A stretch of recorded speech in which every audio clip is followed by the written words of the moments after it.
from around the world. And from CBS News headquarters in New York, this is the CBS Evening News with Dan Rather. Good evening.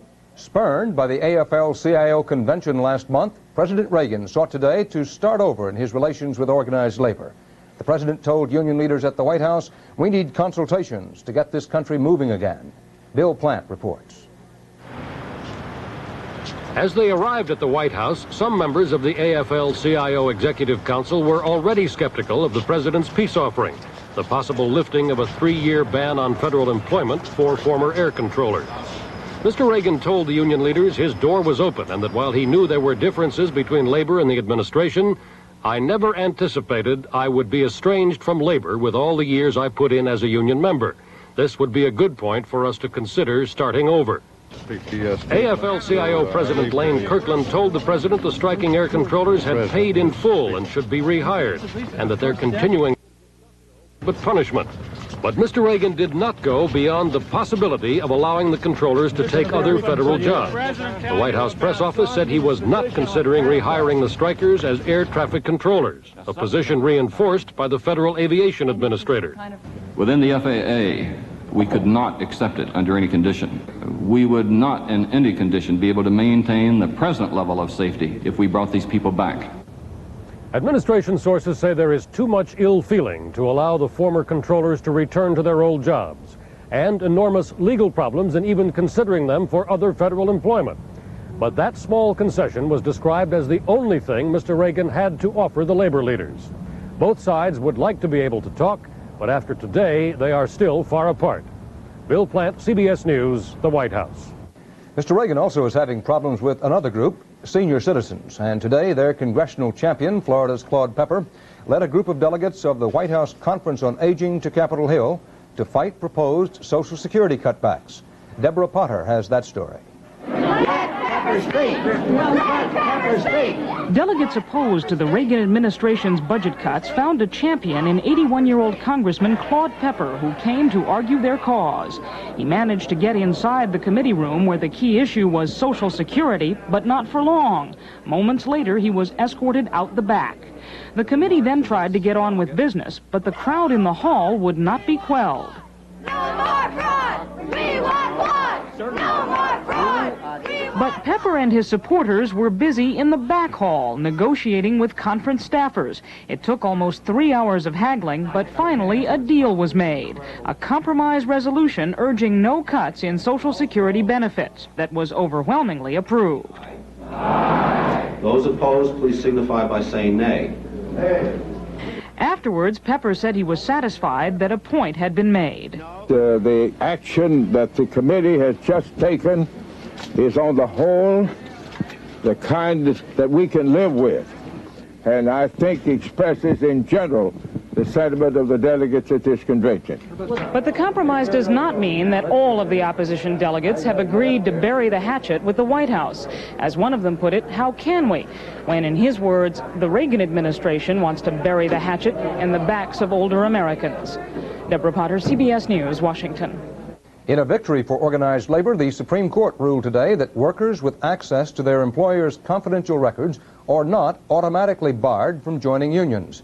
The 5-4 decision upheld the National Labor Relations Board test that only those workers who see confidential labor records are excluded.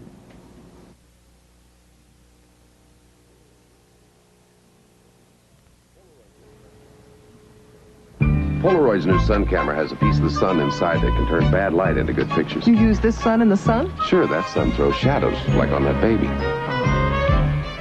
We filled them with light. See, you've never been so sure of an instant picture. Love it. But doesn't that cost a lot?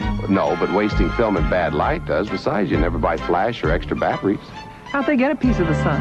They sent away for it. You've never been so sure. Colds and flu can trigger bronchial asthma attacks. Be prepared with Primatene Mist. Primatene, the fastest type relief known for occasional attacks, restores free breathing in as fast as 15 seconds. Or to keep breathing freely for hours, Primatene tablets. in the lungs. Primatene opens clogged breathing tubes, relaxes bronchial spasms, restores free breathing. Primatene Mist, the fastest type relief known. Primatene tablets contains the asthma reliever doctors recommend most. The Reagan administration warned today that Nicaragua is moving ever closer to the Soviet Union. And one official said the Soviet bloc now, quote, can see for the first time the possibility of a military base in Central America. More on this from Robert Pierpoint, who is traveling with Secretary of State Haig. Secretary Haig charged today that Nicaragua is preparing to add Soviet-built MiG jets to its growing military strength, which Haig said threatens to upset the military balance in Central America. During his flight to this island of St. Lucia and the Organization of American States annual meeting, Haig told reporters that the Nicaraguans have sent pilots to Bulgaria and the Soviet Union, where they are training in the Soviet aircraft. Meantime, the secretary said the Nicaraguans are lengthening 3 of their airfields and constructing revetments or shelters that could protect the MiGs. Another U.S. official who did not want his name used said that the U.S. government now estimates about 24 MiG jets will arrive in Nicaragua sometime next spring. The problems of Nicaragua, Cuba, and El Salvador are expected to be at the center of this OAS conference, which Secretary Haig will address Thursday. In that address, Haig said he will speak against Cuban intervention in this hemisphere, which he declared has the full support of the Soviet Union. But the secretary today ruled out American military intervention to counter communism, apparently rejecting earlier Reagan administration warnings of going to the source of Cuban subversion and threats of a naval blockade of Nicaragua. Haig told reporters that such U.S. acts are relics of the past. American interventionism, the secretary said, is no longer visualized and is, quote, at fundamental variance with long-standing American policies, especially those of Ronald Reagan, end of quote. Robert Pierpoint, CBS News, St. Lucia. Poland once again is on the brink of labor turmoil. The Solidarity Union this evening ordered a nationwide strike alert and called its leaders to an emergency meeting. This followed a police commando raid on protesting cadets at a Warsaw Firemen's Training Academy. Bert Quint is in Warsaw. It was a police action, but it was carried out like a military operation. Thousands of riot police were posted near the school where students were protesting against control of the academy by the Interior Ministry, which they feared might use them and their water cannons to put down demonstrations instead of putting out fires. To prevent firemen in the Warsaw region from coming to the aid of the youths, authorities took the keys from their fire trucks. They interrupted communications at the Warsaw Solidarity Union headquarters to forestall attempts to bring union men from factories to the scene. Helicopters put police on the roof of the academy. On the ground, hundreds of other police moved in. Military police joined in keeping crowds away. Once the attack began, the waiting was an agony for relatives of the students outside the building. As it turned out, there was no resistance, no injuries. More than 20 persons, none of them students, were detained but later released. Gestapo! People shouted insults at the police. Union men formed a line to discourage them from more violent action. The students were taken by police to railroad stations, but instead of going home, many went to Warsaw Union headquarters to wait, like the rest of the country, for the union's reaction to the most massive police action Poland has seen in years. National Union Chief Lech Wałęsa called for locals throughout the country to be ready to strike to protest the eviction, but gave no immediate order for a national walkout.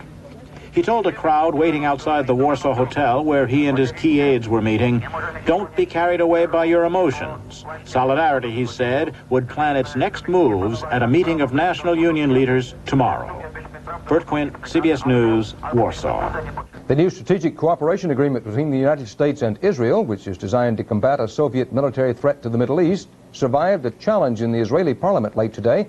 Prime Minister Begin's coalition government narrowly defeated 4 motions of no confidence. Critics have charged that the pact will heighten Israeli-Soviet frictions.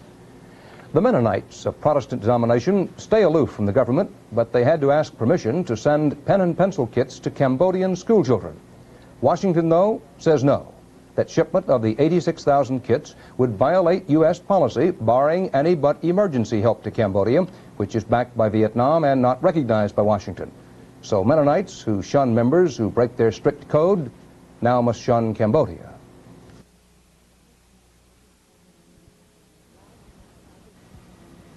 Last night, I did something I never thought I'd do.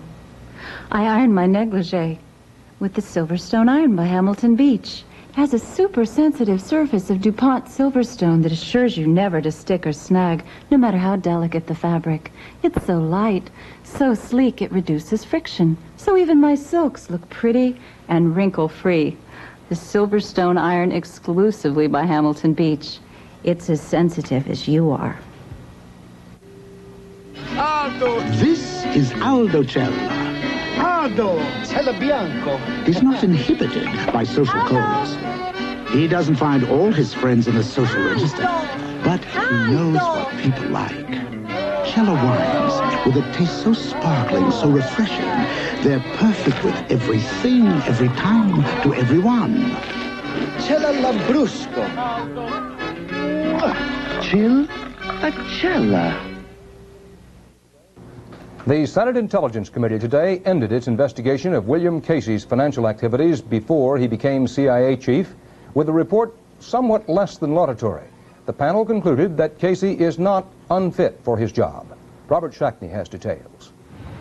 The CIA director, who received his copy of the report last night, said today he was pleased that the investigation revealed nothing to reflect on his integrity, business practices, and ethical standards.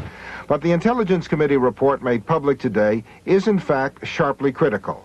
The committee cites Casey for failing to disclose at the time of his appointment $250,000 in investments, nearly $500,000 of debt and contingent liability, and the identity of more than 70 clients he represented as a private lawyer, among them 2 foreign governments, South Korea and Indonesia. The committee says Casey, in making financial and business disclosures, was at a minimum inattentive to detail, was deficient, and on one occasion was unresponsive. Many committee members are clearly unhappy with Casey. That is not a ringing endorsement of, or a ringing vote of confidence by any means. I think that credibility has been damaged. I think it's a clarion call to Mr. Casey that we haven't thought a whole lot of you so far, and you better come clean with us from this point on. Whether your omissions and misstatements were inadvertent or advertent, whatever the reason, it's got to stop. For him not to mention these amounts, which seem significant to us, weren't so significant in the total picture. Today's committee report effectively brings to an end an unsuccessful Capitol Hill campaign to force Casey out of office. But very clearly, Casey's problems with Congress persist. Robert Shackney, CBS News, Capitol Hill. After 5 weeks of testimony, the trial of a former Green Beret charged with attempted murder and of being a hitman for Libya went to the jury today. It was a trial that included the CIA, international terrorism, and conspiracy.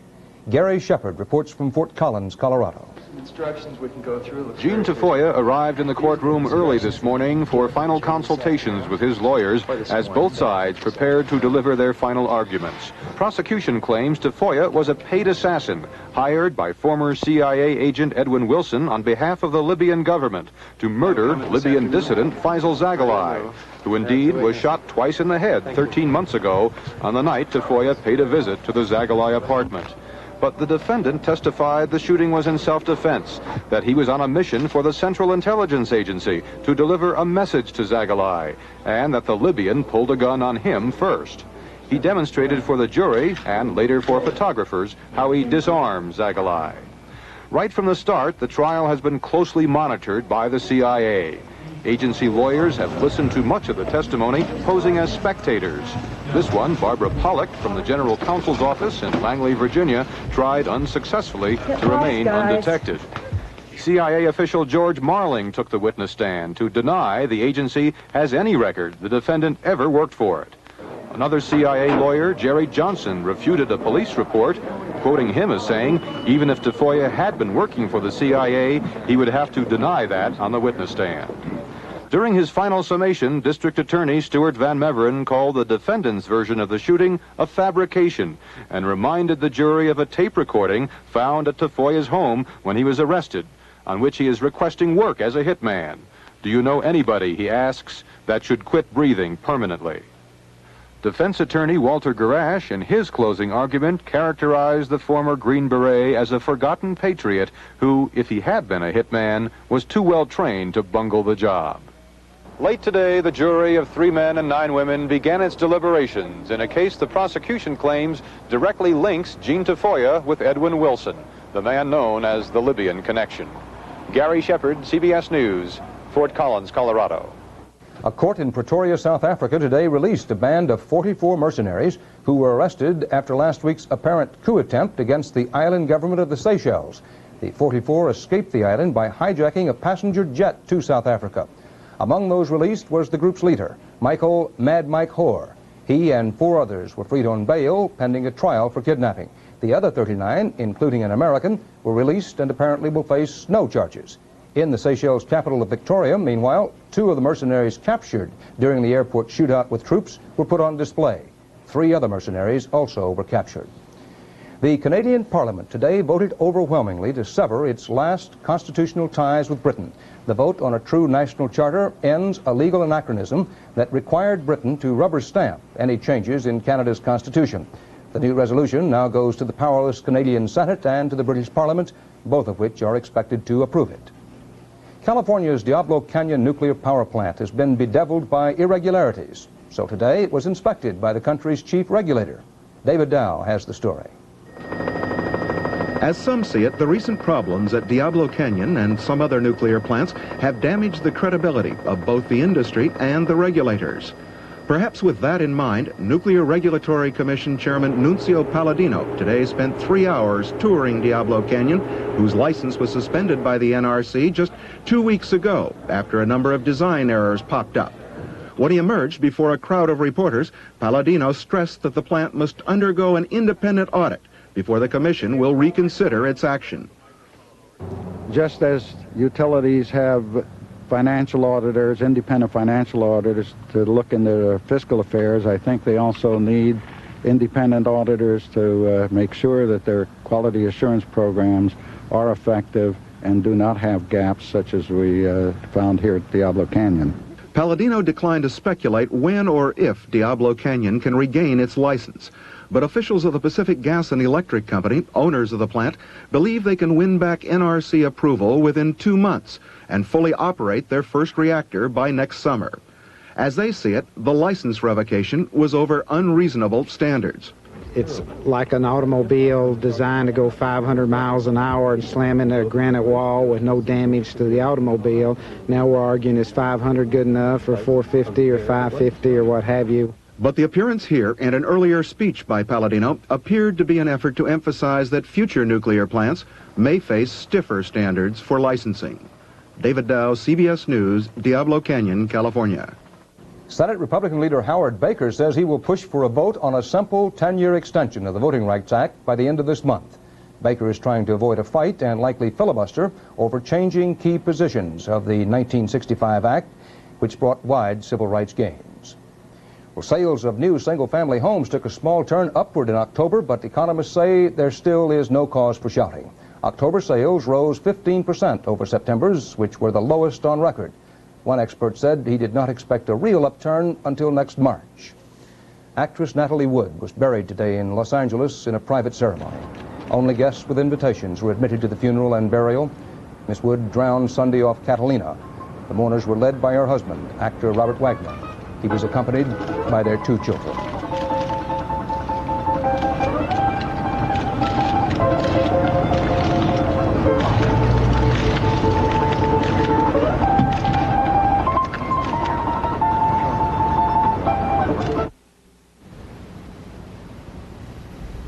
Some are born to lead with noble spirit and endless ability, like the Canon A1. The A1 with 5 automatic exposure modes plus manual. To stop action or let it flow. To control depth of field. To add light automatically. To use light dramatically. The Canon A1, born to lead.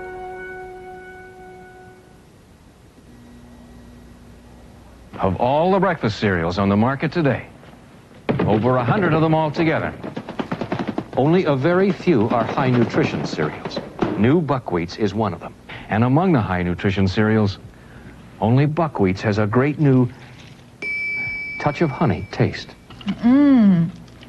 Nice touch.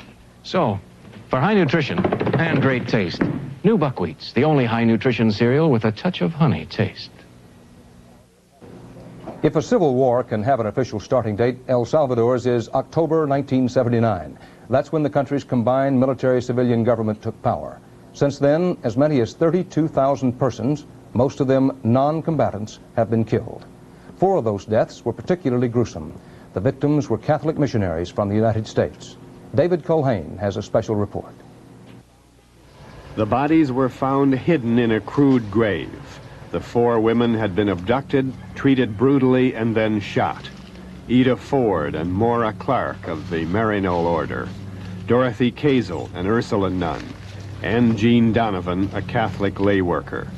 The families of the 4 missionaries say now that there has been no real effort to get convictions for the murders. What I'm saying is that the facts which have come to the attention of the families clearly indicate that the women were killed not by 6 men acting wantonly and barbarously on the spur of the moment, but on the orders of somebody fairly highly placed in either the government or the security forces. El Salvador has been drenched in violence for years, and Catholics close to the slain women maintain that American arms aid has been instrumental in creating the atmosphere in which such killings take place. By giving arms, you keep indicating to the government there that perhaps a military victory is possible.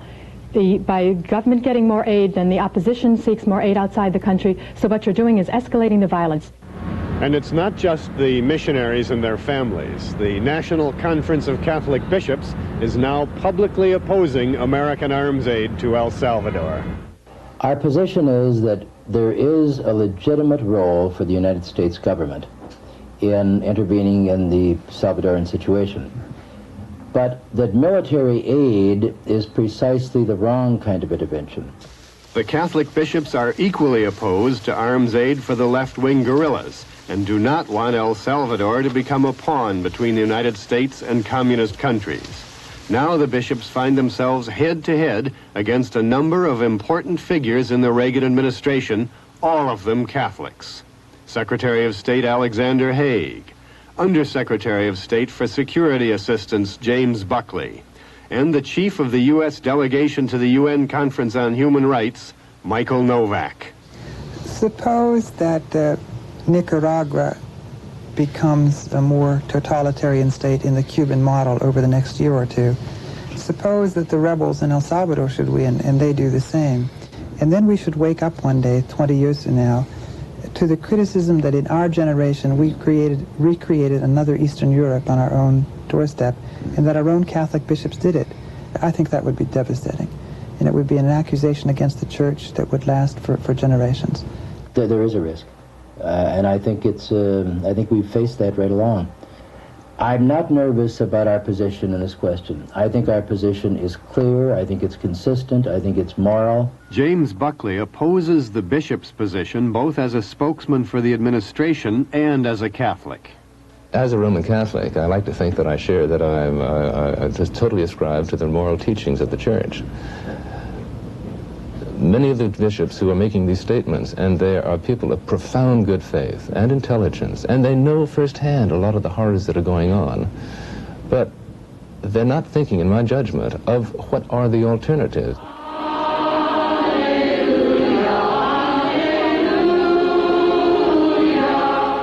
With commemorative prayer vigils taking place all over the United States, the families of the 4 slain missionaries have sent a letter to President Reagan, asking him to press for action on the investigation of the murders, and also proposing that he take steps to reduce military aid to El Salvador.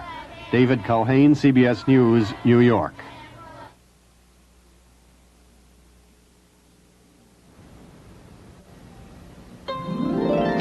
Hey world, who do you take traveling?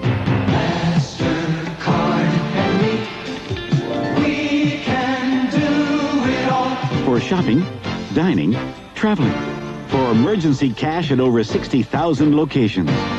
It's the only credit card you really need, anywhere. MasterCard, and me, we can do it all. seems my little sister grew up overnight, and it makes me realize how suddenly a woman can age. That's why I cherish the secret of oil of Olay. Each drop is similar to the fluids younger skin has so much of. I can feel my skin drink it in, and as it is dryness, those tiny lines seem to fade from view. Maria, you look like a young bride yourself. Discover the secret of oil of Olay. It can help you look younger too. The government of Spain formally applied today to become the 16th member of the North Atlantic Treaty Organization. NATO Secretary General Lund said the Western Alliance welcomed the addition. The Soviet Union has warned Spain not to join the treaty group. One of the more pleasurable of the perks that go with being Pope is that he doesn't have to go to the circus. It comes to him, as he did today at the Vatican. Judging by the way he smiled and applauded, Pope John Paul II loved it. Richard Roth reports. There was a man 20 feet tall at the Vatican today, and that's not a figurative reference to the Pope. It always happens this time of year that papal audiences turn a bit more relaxed, so when 60 performers from an Italian circus showed up in plumed hats and sequins, a Vatican spokesman explained it was because John Paul wanted some entertainment, as he made clear with a gesture as he walked to the papal throne. And since the circus is one of the few institutions in Rome that's older than the church, you might think that today's audience at the Vatican was just another small exercise in history, almost a regular event here. But you'd be wrong, of course.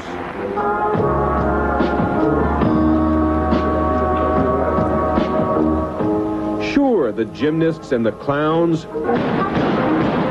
the band music and the circus majorettes, that was all routine. What stumped the Vatican experts was the kangaroo.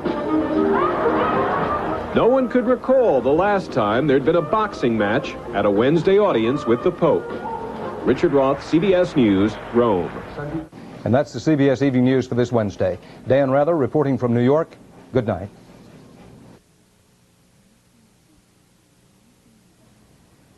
Stetson, cologne for men. When your man likes his fragrance with style, Stetson fits. When he likes it easy to wear, Stetson fits. When he likes his fragrance comfortable, and it's a feeling you share.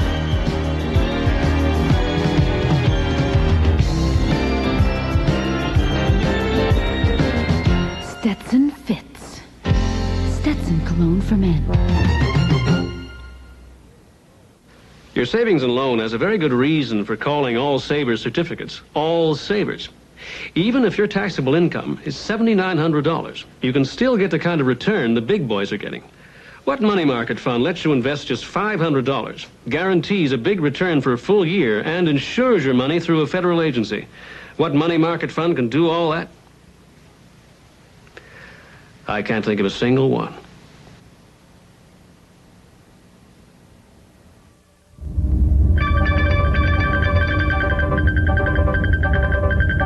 From around the world and from CBS News headquarters in New York, this has been the CBS Evening News with Dan Rather.